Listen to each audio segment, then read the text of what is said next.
Hoje é o encerramento do estudo do livro de Atos em nossa igreja. O André que marca aí quantos sermões, né? Já foram? Esse é o 34. 34 estudos do livro de Atos. Nem tem 34 capítulos, tem 28, né? Então dá mais ou menos um pouco mais de um sermão por capítulo, né? E hoje é o encerramento. Eu não sei para vocês, mas obrigado, Samuel. Para mim foi de um crescimento muito grande.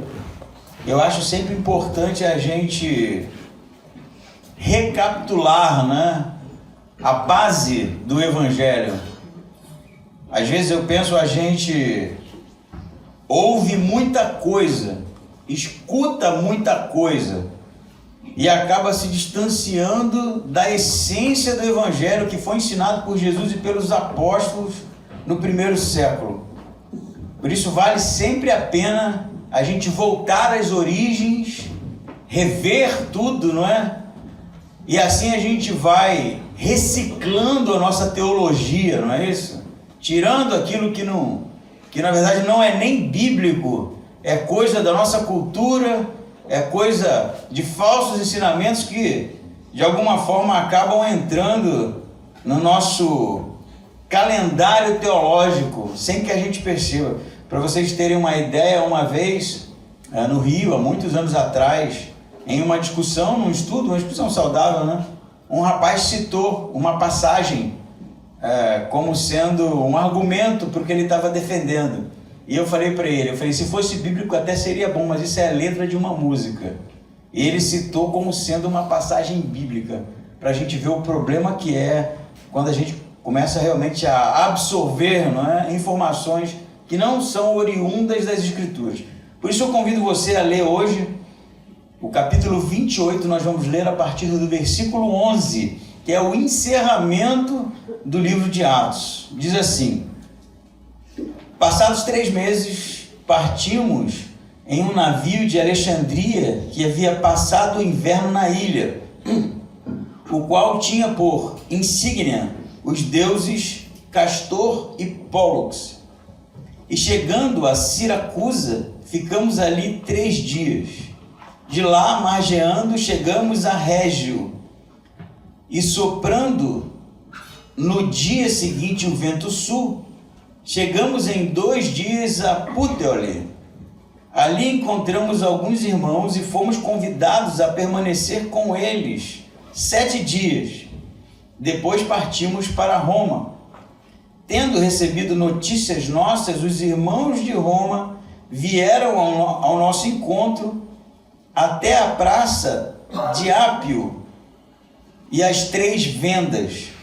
Quando Paulo os viu, deu graças a Deus e se animou. Mantenha sua Bíblia aberta, nós iremos ler até o final, mas vamos dividir aqui pelo menos em 3 momentos para a leitura não ficar muito grande.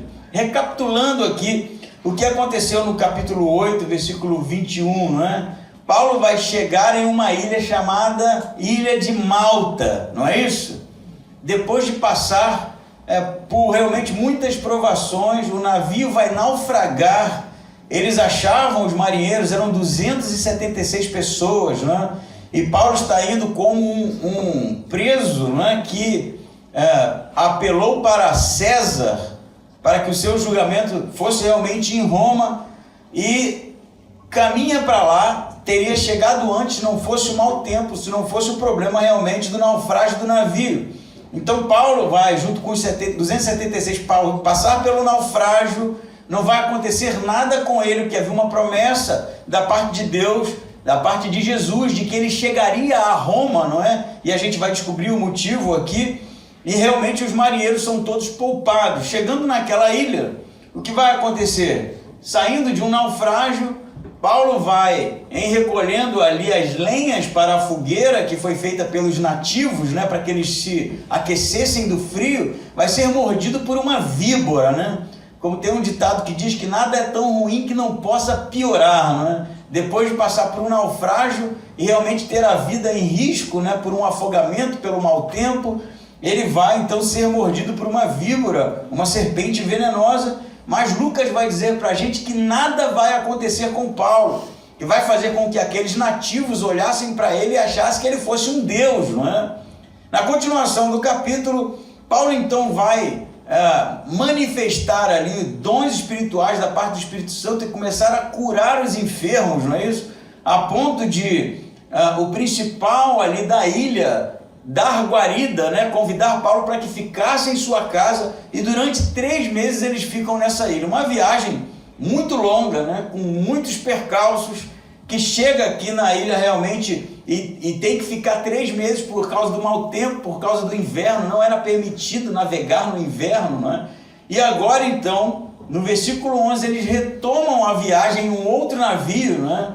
Que provavelmente aportou também na ilha por causa do mau tempo há 3 meses atrás. Era um navio de trigo que tinha os deuses Castor e Pólux na frente. Vocês já viram os filmes antigos, né? E que normalmente tinham imagens esculpidas na frente do navio.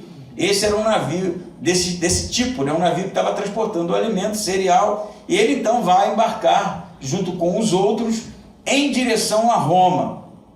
Você vai perceber que há muitos detalhes, né, da rota do navio, o que é realmente entendido por todos os estudiosos, que Lucas está presente. Ele é parceiro de Paulo e todo o itinerário é como uma agenda de viagem, não é? Não é só uma história que Lucas está narrando porque Paulo contou para ele. Todos os detalhes, todas as paradas, todas as características do navio, as cores, né, as colorações do cenário são trazidos em uma leitura realmente muito interessante. E aí diz que ele vai chegar a uma cidade chamada Puteoli. Nome estranho, né, para o nosso idioma. Eu tento aqui realmente falar um latim, né, que você fique cheio de orgulho, embora eu não saiba falar latim. Mas o que dizem é que realmente bem na ponta da bota, né, da ilha da Itália, não é? Do mapa da Itália, a pontinha da bota é realmente o porto onde ele para ali. E interessantemente no versículo 14 vai dizer que eles encontram alguns irmãos lá. Esses irmãos são cristãos, né? E a gente não sabe de onde saiu essa igreja, porque não foi Paulo que plantou a igreja, porque ele ainda não chegou a Roma, ele não foi a Roma, né? Ele já havia escrito uma carta aos romanos falando que desejava estar com eles, porque ele ainda não havia chegado em Roma, nem ido até Roma. E você já tem uma igreja ali, nessa pequena cidade, fruto provavelmente de cristãos itinerantes, né, que passaram por ali de alguma forma e plantaram uma igreja ali. Isso é interessante porque em 2 momentos, na verdade em 3 momentos, Paulo vai se encontrar com cristãos aqui. Não estava nos planos, né? Porque ele, na verdade, está sendo levado para um julgamento, ele está algemado, né? Em um guarda, tem um guarda que é responsável por ele. Inclusive, se Paulo fugisse, o guarda teria que pagar com a própria vida, né? Por isso que ficava algemado nas correntes, né? Preso nas correntes. E diz então que ele encontra alguns irmãos que convida eles a ficarem 7 dias ali. O que é uma informação estranha, porque se ele era alguém que era um preso aguardando o julgamento, ele não teria como passar 7 dias em lugar nenhum, né? Porque haveria uma urgência de levá-lo para ser julgado. Mas a gente percebe que depois de todo esse percalço, né, o navio naufragar, o tempo na ilha, provavelmente Júlio, que é o nome do responsável pelos presos, já tinha que realmente sido conquistado pelo caráter do apóstolo, pela sua pessoa, né, por quem ele representava, a ponto de deixá-lo 7 dias com irmãos nessa igreja. Vai acontecer depois, aqui no versículo 15, eles partem então para Roma, no final do versículo 14, depois de passar aqueles 7 dias, e tendo recebido notícias nossas, os irmãos de Roma, então são os cristãos da igreja em Roma, não é?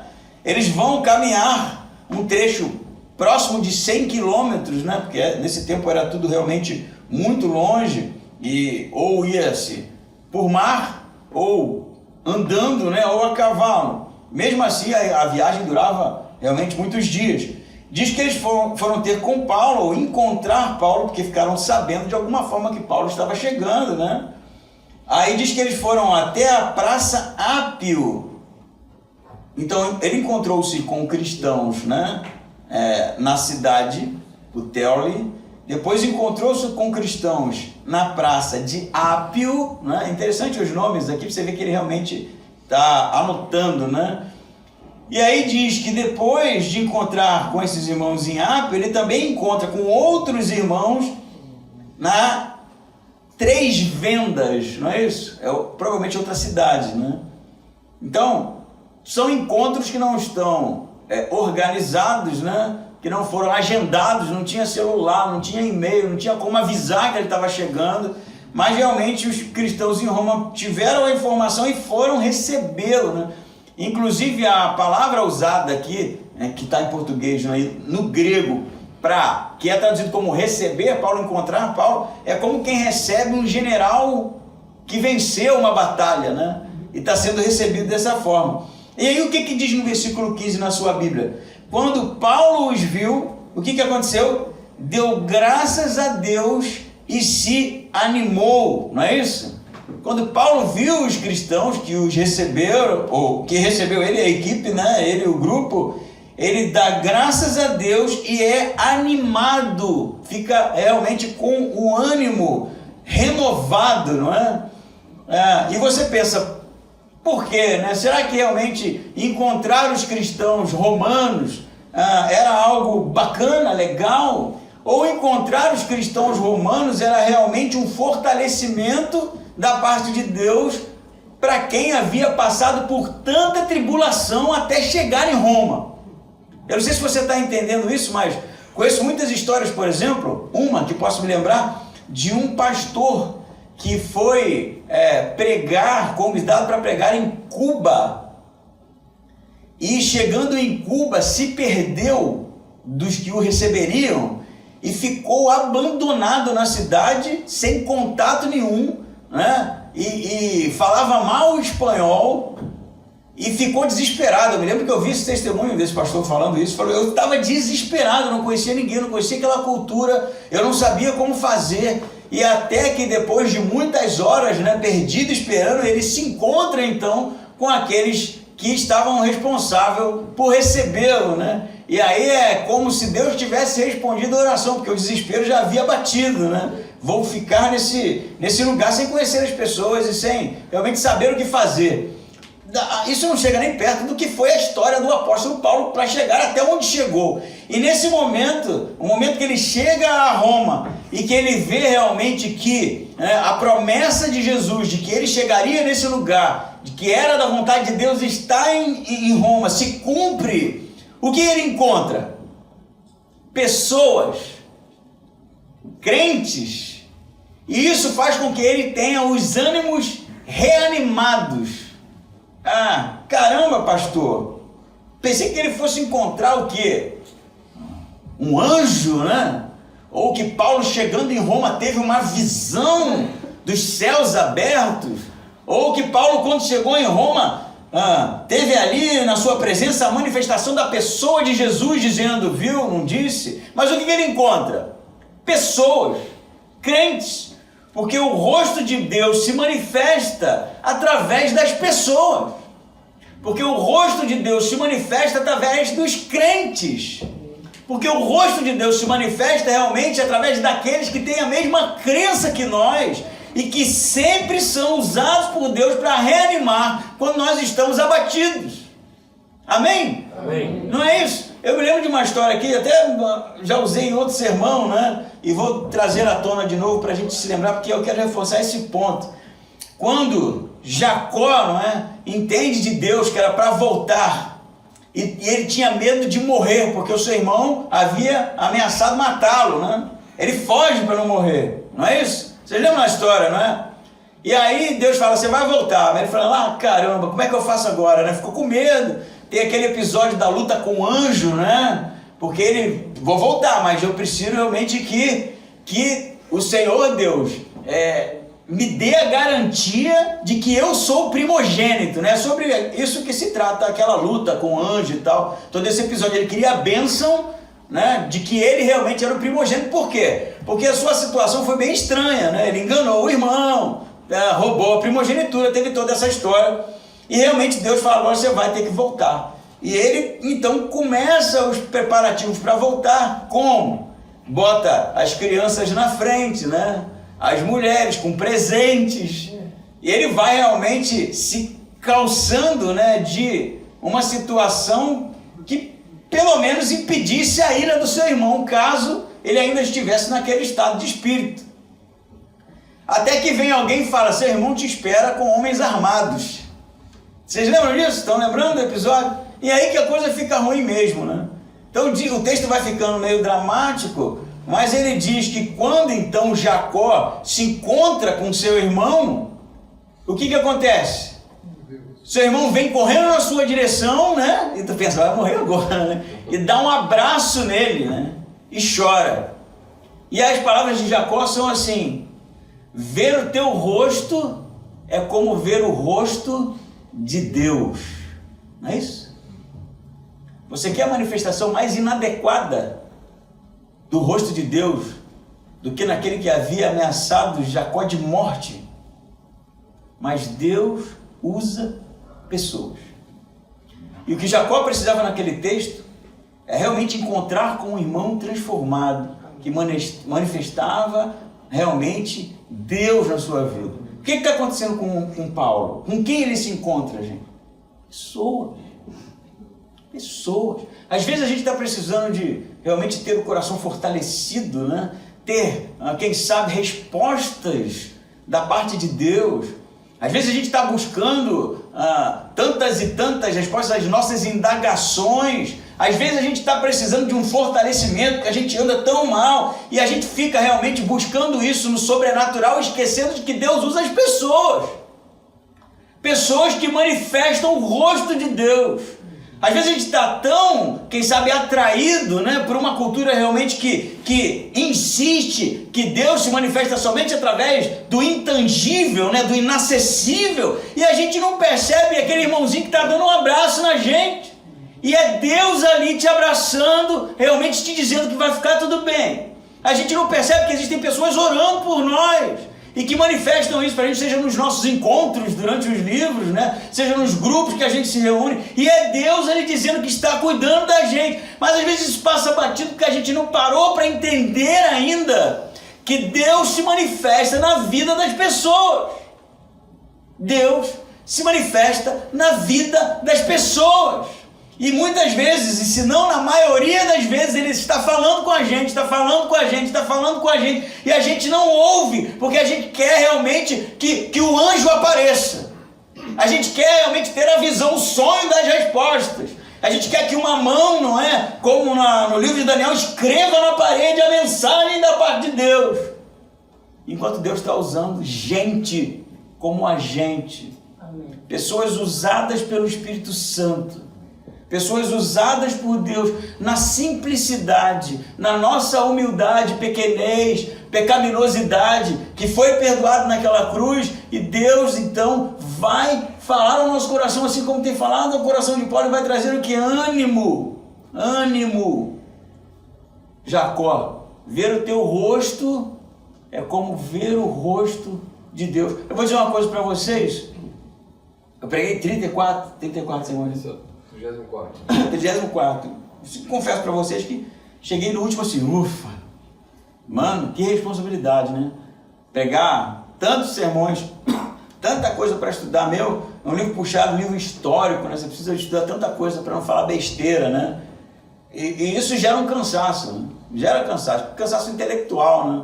Você lê, prega, tem que, né, tentar chegar aqui na frente e ser pedagógico, né? No sentido de transformar todo o estudo em algo que as pessoas absorvam, compreendam, que seja acessível, que traga iluminação do texto, compreensão do que... Isso cansa a gente pra caramba, né? Cansa qualquer um que realmente se empenha nesse tipo de coisa. Mas toda vez que eu chego aqui e vejo vocês, eu me sinto animado. Eu não sei se com você é assim. Eu me sinto animado por um aperto de mão que eu recebo ali, por um abraço que eu recebo acolá, pelo encontro dos olhares, assim, e ver que está tudo bem com todo mundo, né? Pode não estar do jeito que a gente gostaria que estivesse, né? Nunca está, na verdade. E no dia que tiver, não vai estar, saiba disso. Sempre vai ter alguma coisa que não está bem, 100%. Mas o que é que nos anima? Uns aos outros. É isso que nos anima. E no dia que a gente perder isso, no dia que, é óbvio que a gente vem para cá para adorar ao Senhor, não é? Esse é o nosso principal foco, isso precisa ser discutido aqui.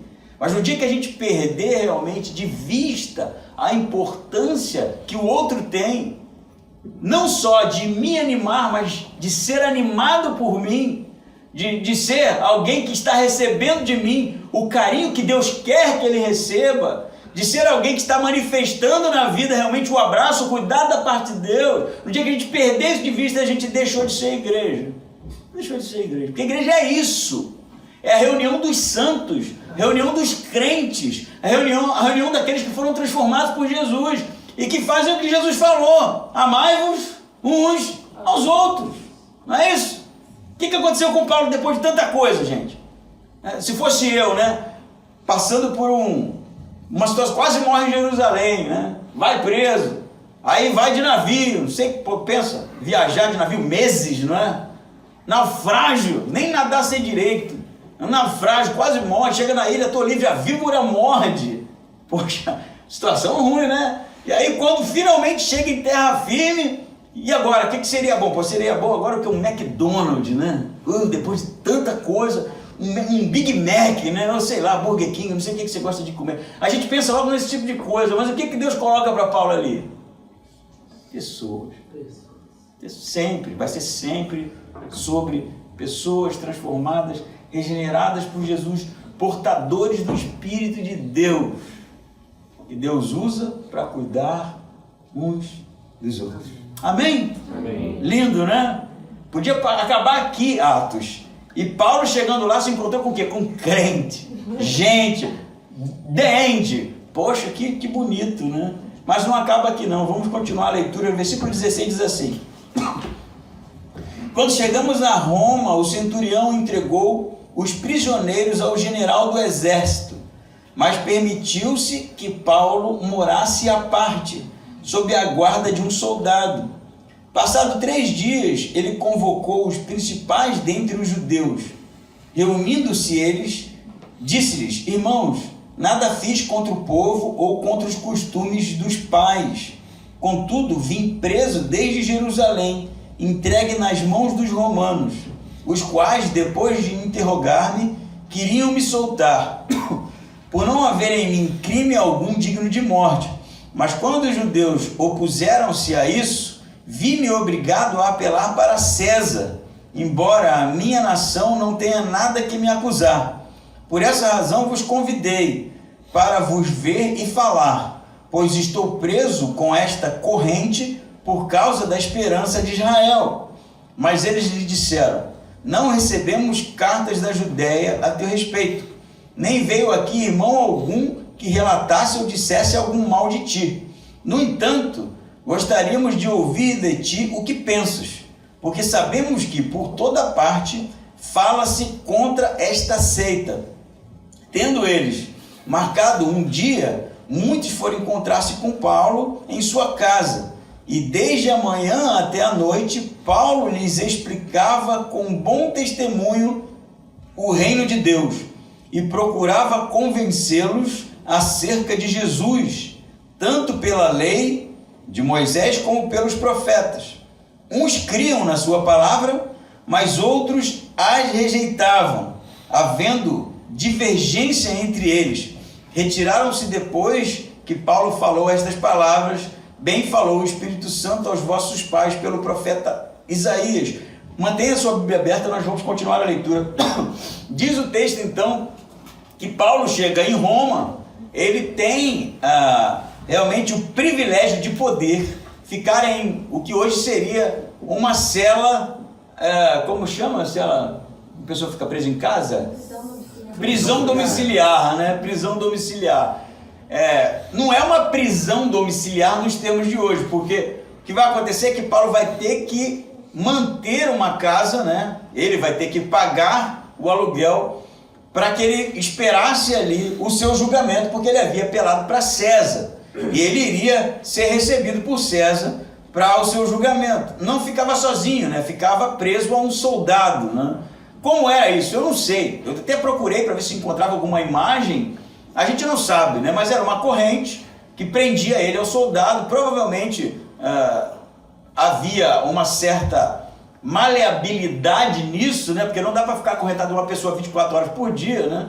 Mas é o que é a história. Ele tem o direito de permanecer numa residência porque provavelmente não era um preso periculoso, né? E ficaria ali aguardando o seu julgamento. Como é que ele pagava esse aluguel? Ninguém sabe. Não sabe se ele recebia ofertas das igrejas, não sabe se ele começou a trabalhar, né? Porque ele fazia tendas, né? E com o seu trabalho ali ele custeou realmente a moradia. O fato é que ele ficou por 2 anos nessa casa aguardando realmente o seu julgamento. E aí o que Paulo faz? Estando já estabelecido na sua prisão domiciliar, ele convida os judeus, não é? Os líderes das sinagogas em Roma. E haviam muitas sinagogas em Roma. A população de judeus em Roma era em torno de 40 mil judeus, né? Nesse período. Então Paulo vai convidar os líderes das sinagogas, os judeus das sinagogas, para estar com ele naquela casa. E ele começa dizendo, né, de como ele foi chegar lá. Para resumir aqui, ele diz que foi preso, porque haviam algumas acusações dos judeus de Jerusalém, mas ele havia sido realmente tido como inocente, poderia ser solto, né? Passou por algumas personalidades romanas que não viam nele crime algum, mas ele apelou para César porque havia o risco de morrer. Os judeus vão dizer o que para ele? Aqui não chegou nada. Ninguém veio aqui para falar nada de você. Então as explicações, né, prováveis é que Paulo foi inocentado, 2 anos depois conseguiu o seu julgamento, foi inocentado. Por quê? Porque não havia uma acusação formal contra Paulo. Eles fizeram a acusação em Jerusalém, deveria ter alguém em Roma para manifestar realmente e fortalecer, mas os judeus de Jerusalém não foram, ou não queriam problema com Roma, visto que a situação, ou o relacionamento entre judeus e romanos nesse período estava abalado, né? Os romanos já haviam expulsado os judeus de Roma, já no período que Paulo está ali em Corinto, né? Que a gente percebe que essa informação ela acende o texto, e de alguma forma não havia então uma formalização, e os judeus de Roma não conheciam acusação nenhuma sobre Paulo. É o que eles dizem aqui, a gente não está sabendo não, mas a gente está sabendo dessa seita aí. E que seita era? Os cristãos, né? A gente está sabendo dessa seita aí. E o que a gente ouve não é bom. É o que eles dizem, né? A gente ouve coisas que não são muito agradáveis. E aí o que Paulo vai fazer? Convida eles para irem uma outra vez, e eles ficam o dia inteiro, né? Da manhã até a noite, estudando a lei de Moisés e os profetas. É o que diz aqui na minha Bíblia, no versículo 23, né? Paulo lhes explicava com bom testemunho o reino de Deus e procurava convencê-los acerca de Jesus, tanto pela lei de Moisés como pelos profetas, não é isso? O dia inteiro eles ficaram estudando, né? E Paulo mostrando ali que Jesus era o Messias, que o reino de Deus já havia chegado. E aí o que acontece? Na minha versão diz assim, versículo 24, uns criam nas suas palavras, mas outros rejeitavam. Uns judeus eram convencidos por Paulo, mas outros permaneciam endurecidos, né? Uns judeus tinham, de certa forma, o coração aberto para a mensagem do Evangelho, outros não queriam saber. E aí eu fiquei pensando, porque o texto vai mais longe, né? E ele vai fazer uma citação de Isaías 6 aqui, mas como é interessante que Jesus já havia dito isso, que o Evangelho dividiria, não é isso? O Evangelho dividiria, por exemplo, o pai dos filhos, o marido da esposa, os filhos dos irmãos. Haveria uma divisão, por quê? Porque alguns receberiam e outros não. E não é só uma divisão no sentido de que, ele é e eu não sou, mas de que não haveria realmente acordo, não haveria realmente como harmonizar isso de maneira sem problemas relacionais. Não é isso? Isso vai acontecer na própria família de Jesus. Por exemplo, os irmãos e a mãe não criam que ele era o Messias, não é isso? Tantas e tantas vezes eles tentaram falar com Jesus e Jesus respondeu com algumas palavras até ásperas, não é? como por exemplo, Jesus estava com os discípulos numa casa, e aí vai a mãe e os irmãos de Jesus queriam falar com ele, e o que ele diz? Minha mãe e meus irmãos são aqueles que creem na vontade de meu Pai, não é isso? Na verdade, algumas vezes isso aconteceu, porque realmente houve uma divisão, houve uma ruptura, vai haver uma ruptura, por exemplo, no relacionamento de Paulo com os seus amigos, não é? De crença, né? Ele era um judeu fariseu e os outros fariseus abandonaram ele. Sempre no final da história, na história do cristianismo, houve uma divisão, houve uma separação, houve realmente o evangelho como uma faca que divide alma e espírito, não é? Que divide realmente de maneira a nos colocar do outro lado da linha. Por que eu estou dizendo isso? Porque o texto diz isso. Paulo expôs, o que aconteceu depois que ele terminou de falar? Todos eles ignoraram a mensagem de Paulo? Não, uns criam e outros não. E eles não entraram em acordo, não é isso que o texto diz? Havendo divergência, e na verdade a palavra 25 aqui, a divergência é que eles não se entendiam, os judeus, entre eles, não se entendiam. E eles se retiraram, foram embora assim, uns crendo e outros não crendo. E o que eu vou dizer para você? É que isso continua sendo uma máxima do Evangelho. Uns vão crer e outros não vão crer. Uns vão realmente ter o coração abertos para a mensagem do Evangelho e outros não. Uns vão receber o Evangelho da Bíblia, não é? O Cristo realmente da Palavra de Deus, que foi ensinado pelos apóstolos, e outros não. E aí, beleza, você já entendeu? Eu entendi, pastor. Mas eu vou, quem sabe, tornar isso um pouco mais tenso, porque nós vivemos um tempo, e eu vou ser bem repetitivo na questão da nossa geração, da nossa cultura, que não é bem assim não. Se você andar para trás aí, quem sabe, 30 anos atrás, 40 anos atrás, você tinha uma divisão bem clara de quem era cristão e quem não era. Era bem óbvio, né? Tinha os crentes, né? Os bíblias, não era isso? E quem não era. Era bem, assim, uma divisão bem clara, não é? Quem eram os crentes? Os do terninho, né? O Beto lembra disso também. Terninho, Bíblia embaixo do braço, né? Eram os crentes, né? Olha o crente lá, vai o crente para a igreja, né? Eles eram bem assim, bem tipificados, né? Você batia o olho e sabia que o cara era crente. Quando o cara se convertia, o que acontecia? Ele botava uma roupinha toda social. Eu falei isso aqui um dia desse, não era assim? Ih, se converteu lá, né? Tá todo bonitinho, né? E aí o pessoal já rapidamente identificava. Antigamente era assim, a questão da vestimenta, né? A maneira de falar, você começava a identificar. E hoje? Não. Nós vivemos no pós-modernismo, gente. Pós-modernismo absorve tudo, tudo. Você vai encontrar cético, radical, ateu, né? Mas você vai encontrar gente que crê em Deus do jeito dele. Ele não tem problema com isso. Ele não tem problema com Jesus, com Deus, com Bíblia. Não, bonito. Eu também acho lindo. Até me lembro de uma história que eu li um livro na época do seminário, do problema que era a fase, né, em que a pregação do Evangelho foi substituída pelo testemunho. As pessoas contavam muito testemunho, tinha muito testemunho na igreja, né? Vai ver o irmão tal dar o testemunho. Vocês lembram disso? Não tem tanto tempo assim, né? E esse pastor, esse teólogo, contava uma história que ele, na época, não era pastor ainda, e ele tinha participado de um congresso, né, e ouviu tantos e tantos testemunhos lindos, assim, de vida, e ele ficou bem marcado com aquilo. Ele estava no aeroporto, e aí tinha um Hare Krishna. Não, era um budista.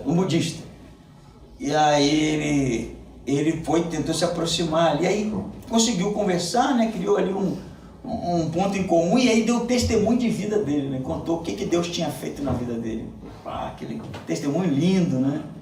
E aí quando ele terminou, o budista falou assim: que lindo, Buda fez a mesma coisa por mim. Então, testemunho por testemunho, né? Então, você percebe que já nessa história bem antiga, o budista não tinha nenhum problema com Jesus. É só mais uma face, não é?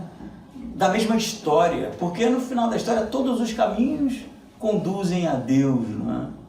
Será que isso acabou? História de 30, 40 anos atrás acabou? Ou o que você vê por aí, na verdade, não é isso?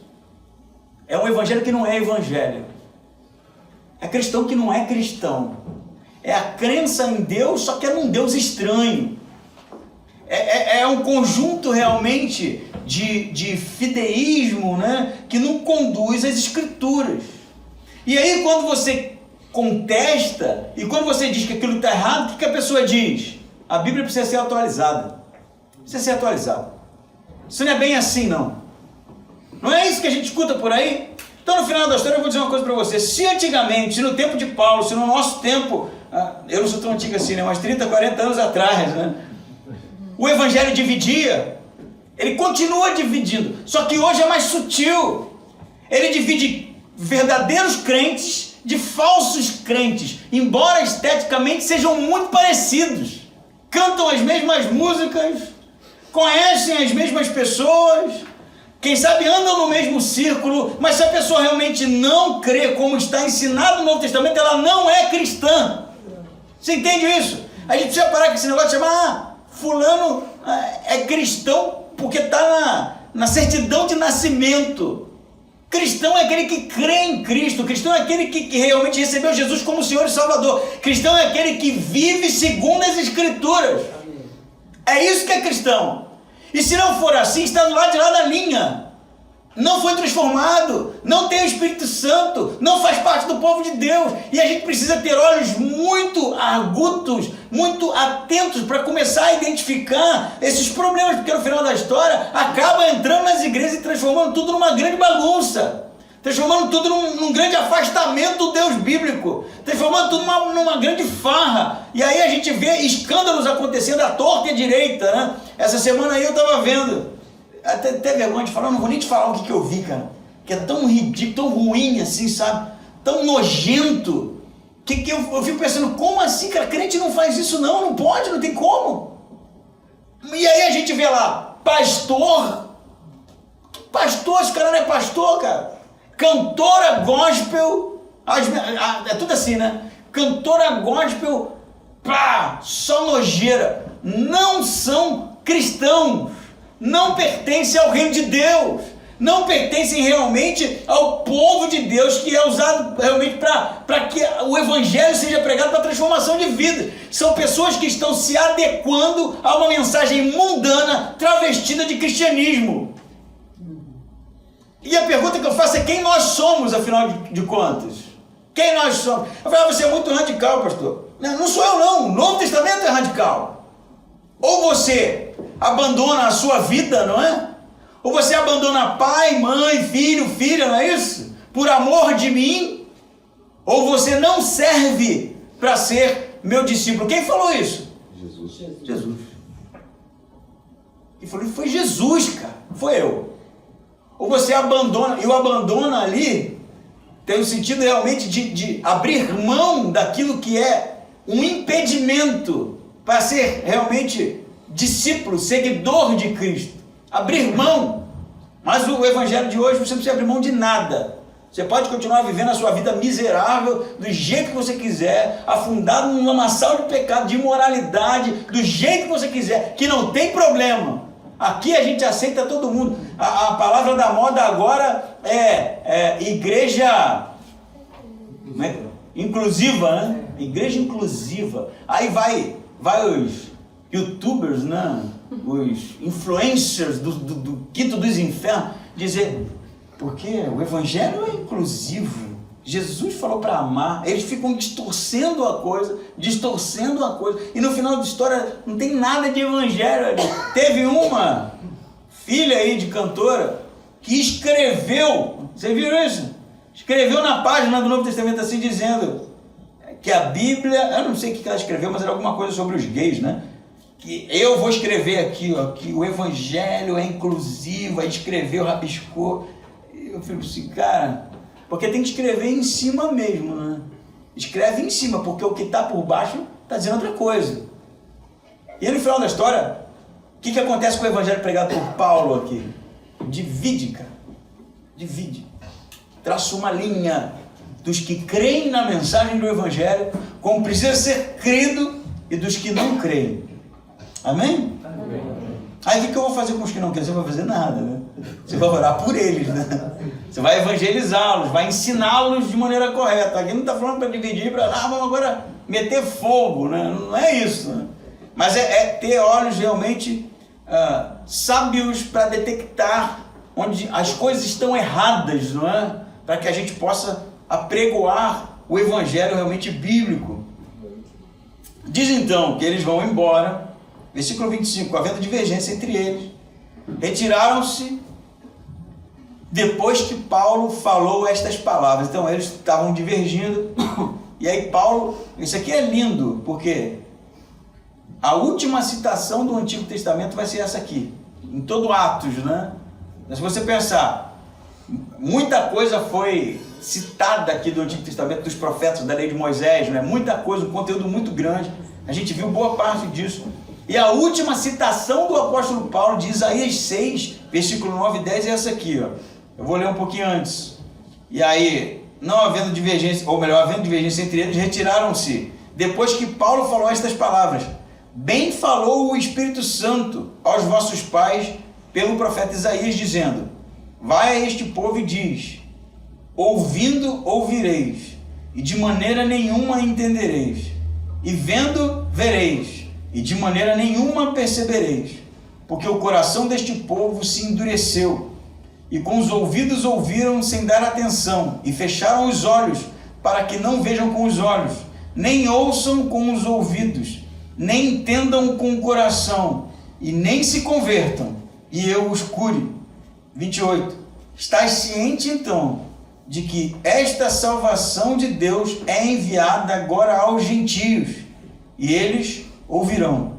E depois de dizer isso, os judeus partiram, tendo entre si grande discórdia. É o que está na minha versão. Que citação é essa aqui que Paulo está usando? Isaías 6, você pode ler ela toda, né? Mas a citação aqui é dos versículos 9 e 10. E qual é a mensagem de Isaías no tempo de Isaías? E Isaías era um profeta, não é?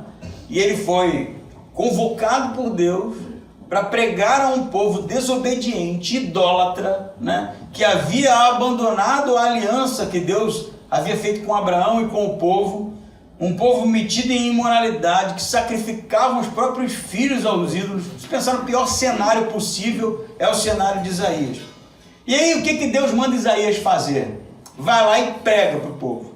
Mas eu já vou te dizer antes, não vão se converter. É assim, o ministério diz, você vai pregar, mas não vai ter resultado, né?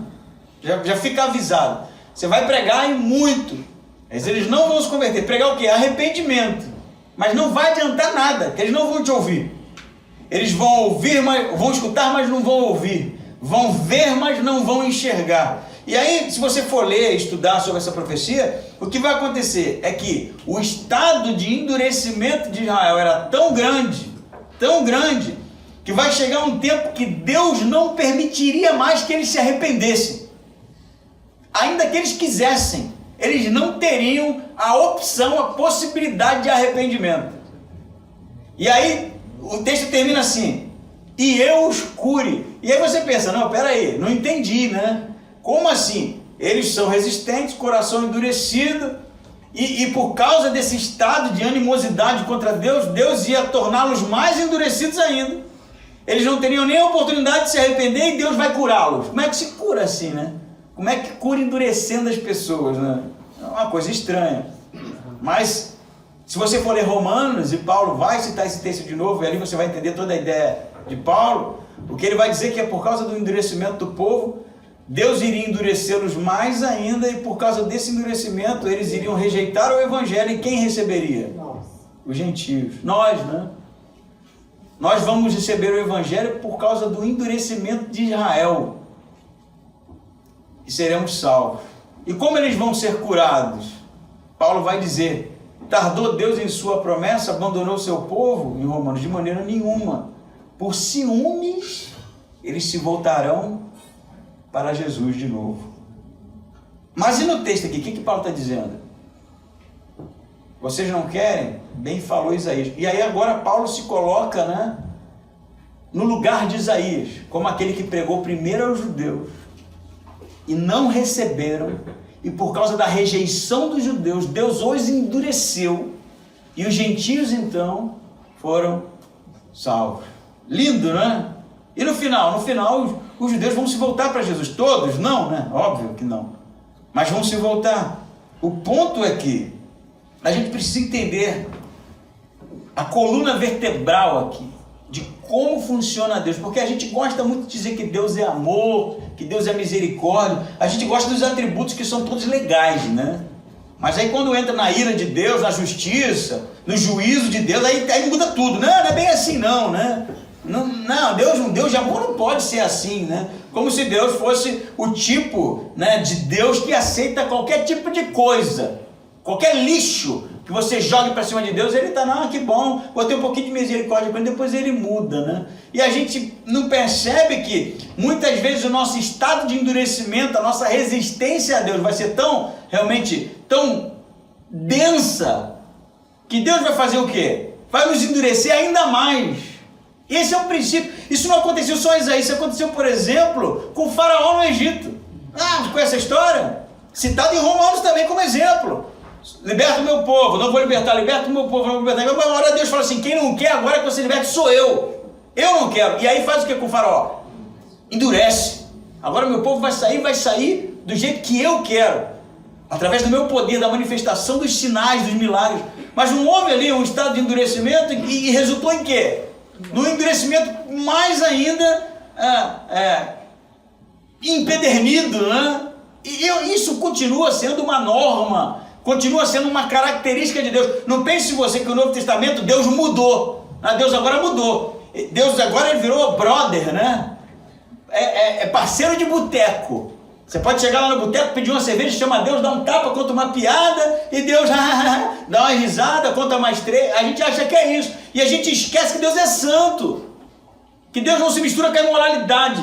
Que Deus não se mistura com o pecado. Que Deus não se mistura com um tipo de vida que é realmente contrário à sua essência. A gente esquece disso, cara. E a gente acha que pode viver a vida de qualquer jeito.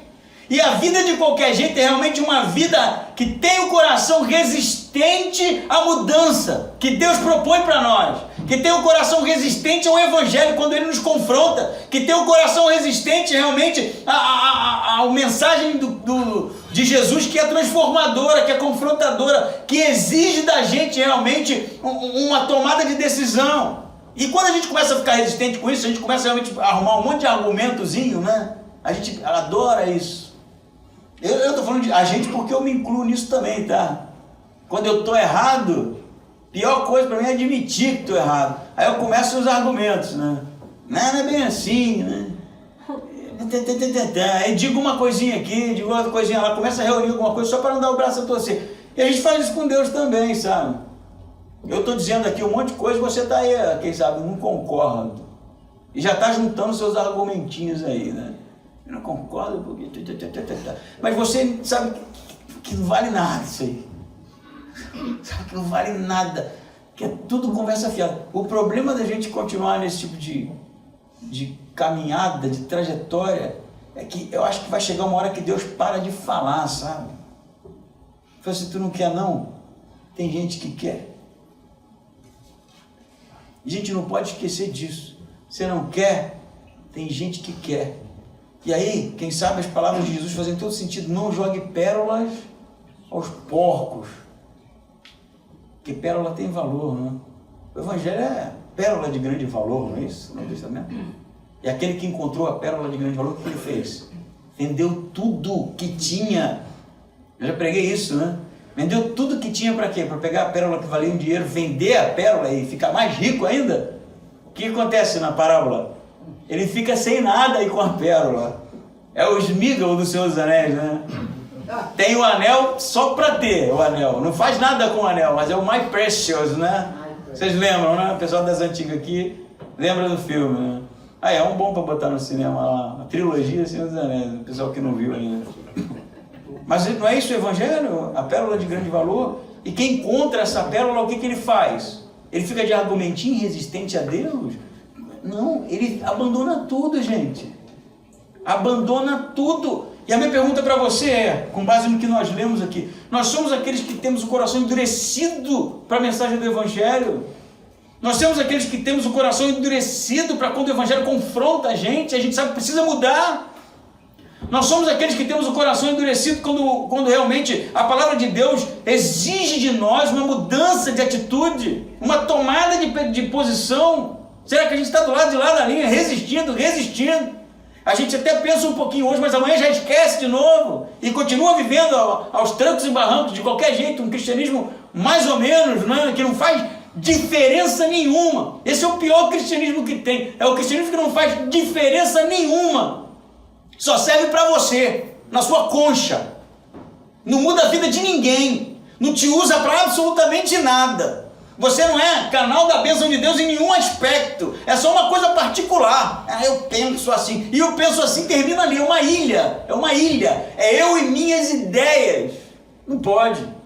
O Evangelho muda a vida das pessoas e faz da gente canal da bênção de Deus, das bênçãos de Deus, da transformação de outras pessoas. Porque Deus não vai mandar anjo para pregar o Evangelho, não, vai mandar a gente, porque Deus usa a gente. Então a gente precisa de uma vez por todas começar a ouvir o que Deus tem para falar para os nossos corações e que ao ouvir nós sejamos aqueles que têm o coração tocado por um Evangelho transformador.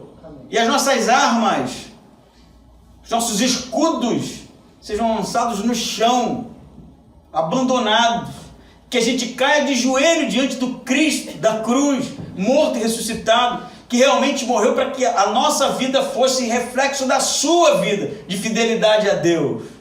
Amém? Isso é o Evangelho. O Evangelho não é o Evangelho de homens de pé. O Evangelho é o Evangelho de homens de joelho, porque entendem a sua limitação, mas não tem mais força para continuar resistindo à graça transformadora de Deus. E aí não termina assim, né? O final é positivo, né? Diz assim, versículo 30, Paulo morou durante 2 anos inteiros na casa que havia alugado e recebia todos que o visitavam, pregando o reino de Deus e ensinando as coisas concernentes ao Senhor Jesus Cristo com toda a liberdade, sem impedimento algum. Ficou ali durante 2 anos pregando, recebendo as pessoas. Ele não podia ir, mas as pessoas vinham, né? Mas o livro é estranho porque não acaba, né? Tá bom, pastor, e aí? Ele morreu? Ele foi julgado? O que aconteceu depois? A história não termina, você percebeu isso? A grande crise dos estudiosos do livro de Atos como é que é o final de Atos, que a gente não sabe, né? Parece que Lucas interrompeu a história, né? E Paulo ficou lá mas aí o julgamento, ele não ia para se encontrar realmente com César para ser julgado? E como é que termina isso? A gente não sabe. Como é que Paulo morreu? Quantos anos depois ele morreu? Ele morreu nesse julgamento, ele morreu em outro, porque você vai ter as epístolas da prisão, não é? Epístolas da prisão, as cartas pastorais, que foram publicadas durante uma prisão, que não foi essa aqui, porque lá ele diz que está realmente entregando a vida como sacrifício, não é?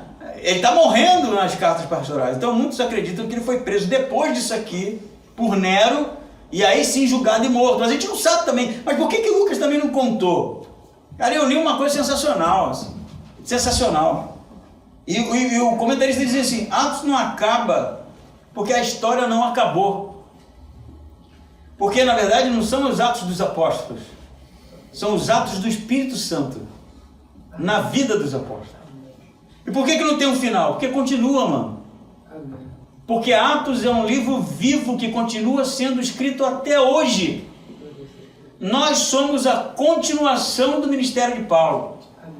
Nós somos a continuação do ministério apostólico. Nós somos a continuação da igreja perseguida. Nós somos a continuação daqueles que deram testemunho de vida para que o evangelho fosse pregado, para aqueles que naufragaram, para aqueles que foram chicoteados, para aqueles que foram apedrejados. Somos nós, os gentios. Recebemos o evangelho e somos portadores das boas novas para a transformação de todo aquele que crê. E quando isso acaba? Quando Cristo voltar. Então, a gente precisa olhar para o livro de Atos não como um livro histórico que terminou lá no passado, há 2000 anos atrás, mas um livro que continua sendo escrito página através de página pela vida de homens e mulheres que realmente se dedicaram ao evangelho verdadeiro. continua sendo escrito hoje, na sua vida, na minha vida, naqueles que nós vamos encontrar, naqueles que vão se encontrar conosco, até a vinda de Cristo. Amém? Amém? Então que a nossa vida seja um reflexo disso. De todos esses 34 sermões, de todo o livro de Atos, seja o reflexo do que o Espírito Santo tem feito na vida daqueles que receberam Jesus como Senhor e Salvador. Olhe para a sua história. E se você não vê a mão de Deus ali, te usando, te transformando de glória em glória, fazendo de você testemunho vivo do Evangelho, está faltando alguma coisa. Está faltando alguma coisa. Porque os judeus não receberam, mas nós recebemos. E passamos adiante. Porque Deus usa pessoas. Amém?